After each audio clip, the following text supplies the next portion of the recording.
Con questa domenica si conclude il mio servizio di parroco a San Pantalon. D'accordo col patriarca, da lunedì vivrò un tempo di sospensione dal servizio di prete per poter proseguire in un cammino di verifica sulla mia vita e su aspetti importanti delle mie scelte, soprattutto nell'ambito dell'affettività. Queste le parole affidate a Facebook di Don Marco Scarpa, sacerdote veneziano, parroco di San Pantalon e responsabile diocesano per l'ecumenismo. Una decisione condivisa e apprezzata da molti veneziani. Ognuno è libero di fare quello che vuole, anche se uno ha fatto dei voti, alla fine se il cuore gli dice così, che lo segua pure. Nel momento in cui l'amore trionfa, noi siamo tutti felici che ciò accada e quindi auguriamo il meglio a questa coppia.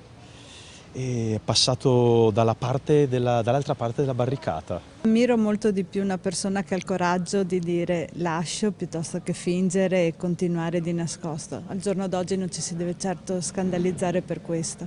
Io ho pieno rispetto di una scelta così e spero insomma, che altri, piuttosto che scoprire che poi c'erano lo stesso relazioni, meglio che uno ha fatto la sua scelta, la sua decisione, penso sia condivisibile. La scelta sessuale deve essere libera ed è personale, come dovrebbe essere anche la religione, nel rispetto di tutti. Ed è la cosa più bella del mondo. La tolleranza si esercita, non si predica. Che mi sembra una dichiarazione di grande onestà e di grande, soprattutto verso gli altri, insomma, e di non ambiguità come spesso succede in tutto il mondo. Durante la messa è stata anche annunciata la futura fusione della parrocchia con quella dei Frari, mentre a San Pantalon arriverà un altro prete, Don Mauro De Pieri, che sarà guida spirituale anche dei Tolentini.